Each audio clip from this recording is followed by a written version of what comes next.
Hello, my name is Emma Doncaster, and today I will be presenting the neuropathology of amyotrophic lateral sclerosis, commonly known as ALS. What is ALS? ALS is a neurodegenerative disease that affects the motor neurons, the lower motor neurons of the brainstem and spinal cord, and upper motor neurons of the brain and spinal cord specifically. ALS affects both men and women aged 58 to 60 years old on average, and the average rate of survival from onset to death is approximately 3 to 4 years. The picture that you see on the right just specifies where in the body the upper motor neurons connect to the lower motor neurons.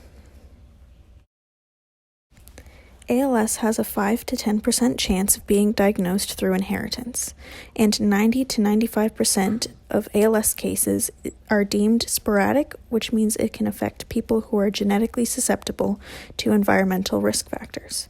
There is no cure for ALS, and it is rapidly progressive and fatal.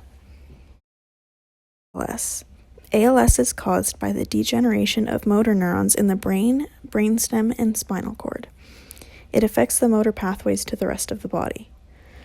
The degeneration of the motor neurons is impacted by the alteration of white matter. Those alterations include axon loss, demyelination, and oligodendrocyte death. There is no known cause for the degeneration of the motor neurons, but many cases vary, and researchers are led to believe there may be more than one factor to cause the disease.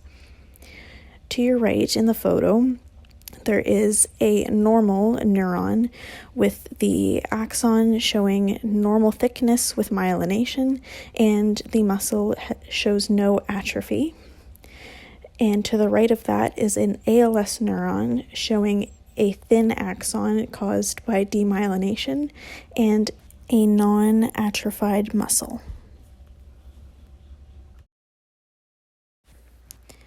There is an impact on the anterior horn cells of the spinal cord. These cells are responsible for motor activity, speech, and swallowing. These functions are all dependent on the signals coming from the anterior horn cells. So to your right is a photo showing the brain using the upper motor neurons to send signals to the anterior horn, which they are then traveling through the lower motor neuron to send the signals to the muscle. Possible symptoms of ALS. Symptoms of ALS can be spasticity, which is muscles continuously contracting, and hyperreflexia, which is overactive muscles. This is caused by degeneration of upper motor neurons. There can be muscle atrophy, which is loss of muscle, paralysis, and generalized weakness caused by the lower motor neurons. Other symptoms of ALS are respiratory issues caused by the degeneration of lower motor neurons that send signals to the diaphragm and to the other nerves responsible for breathing.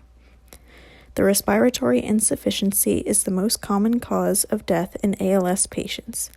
The patients will have respiratory insufficiency at some stage in the illness.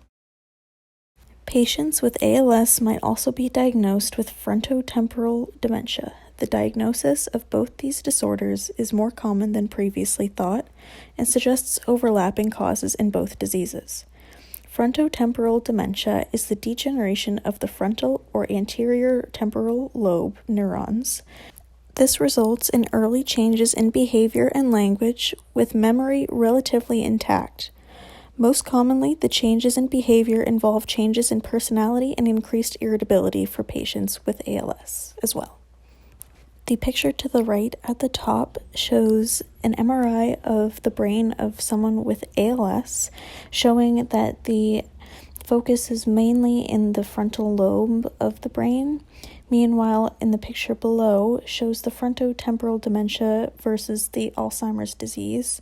So the frontotemporal dementia shows that the focus is mostly on the frontal lobe. Meanwhile, Alzheimer's disease is some on the frontal lobe, but mostly the parietal lobe. Thank you so much for listening to my project on the neuropathology of amyotrophic lateral sclerosis. Here is the bibliography with all the sources that were used throughout this project.